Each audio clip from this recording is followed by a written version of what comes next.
انما انا بشر، میں ایک بشر ہوں، میں بھی ایک انسان ہوں۔ یوشک ان یاتی رسول ربی، اور ممکن ہے کہ اللہ کی طرف سے ایک فرشتہ میری طرف بھیج دیا جائے اور وہ فرشتہ میرے رب سے ملاقات کروائے۔ فاجیب، اور میں اس فرشتے کی اس دعوت کو قبول کر کے اپنے رب کے ساتھ ملاقات کرنے کو تیار ہو جاؤں۔ فانا تارک فیکم ثقلین، اور لوگوں کی جماعت، میں تمہارے درمیان، یہ خطبہ ہے رسول اللہ صلی اللہ علیہ وسلم کا، کہا فانا تارک فیکم ثقلین، میں تمہارے درمیان دو بڑی چیزیں چھوڑ کے جا رہا ہوں، دو بڑی ضروری چیزیں، دو بہت اہم چیزیں جن کا تمہارے دین کے ساتھ تعلق ہے، بلکہ یوں سمجھیں کہ جن کا جنت اور جہنم کے فیصلہ کرنے کے ساتھ تعلق ہے۔ کہا فانا تارک فیکم ثقلین، دو بڑی اہم چیزیں تمہارے درمیان چھوڑ کے جا رہا ہوں۔ اولہما، ان دونوں میں سے پہلی چیز، کتاب اللہ، اللہ کی کتاب ہے، قرآن مجید ہے۔ قرآن مجید تمہاری جنت میں جانے کی ضمانت کی کتاب ہے۔ قرآن مجید فیہ الہدی والنور، فرمائے اس میں ہدایت ہے، اس میں نور ہے، اس میں روشنی ہے، جنت کا رستہ ہے، ہدایت کا رستہ ہے، جہنم سے آزادی ہے، اللہ کا قرب ہے، اللہ کا ذکر ہے، اللہ کی محبت ہے۔ فخذوا بکتاب اللہ، تم اللہ کی کتاب کو مضبوطی کے ساتھ پکڑے رکھو۔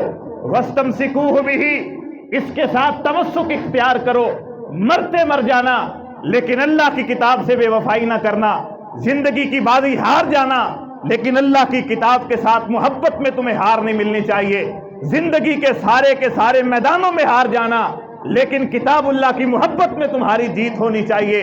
فرمایا فحث علی کتاب اللہ، حضرت زید بن ارقم کہتے ہیں اللہ کے رسول علیہ السلام نے ہمیں اللہ کی کتاب کے ساتھ جڑے رہنے کی تلقین کی، اور صرف یہیں تک نہیں، وَرَغَّبَ فِيهِ، ہمیں قرآن مجید کی طرف رغبت دلائی کہ قرآن پڑھا کرو، قرآن سمجھا کرو، قرآن سیکھا کرو، قرآن پہ عمل کرو، قرآن کے ساتھ جڑ جاؤ، قرآن کے ہو کے رہ جاؤ، قرآن کے بن جاؤ، زندگی قرآن میں ڈھال دو، زندگی قرآن کے نام لگا دو۔ آپ نے طویل لمبا خطبہ قرآن مجید کے ساتھ تمسک کا ارشاد فرمایا۔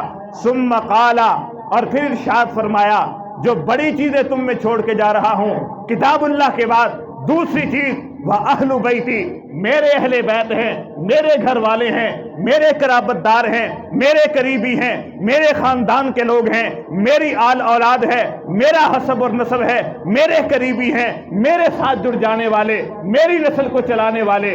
ثم قال وَأَهْلُ بَيْتِي، دوسری چیز جو تمہارے درمیان چھوڑ کے جا رہا ہوں وہ کوئی اور نہیں ہے، میرے اہل بیت ہے۔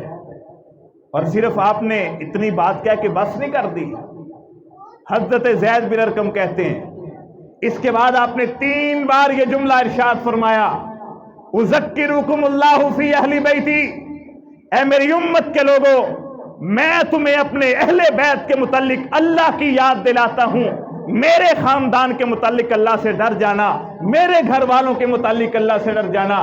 3 بار ارشاد فرمایا، اذکرکم اللہ فی اہل بیتی، اذکرکم اللہ فی اہل بیتی، اذکرکم اللہ فی اہل بیتی۔ میری امت کے لوگوں، دنیا چھوٹتی ہے چھوٹ جائے لیکن میرے اہل بیت کے ساتھ بے وفائی نہ کرنا۔ 3 بار ارشاد فرمایا، میرے اہل بیت سے وفا کرنا، میرے اہل بیت سے پیار کرنا، میرے اہل بیت سے عقیدت رکھنا۔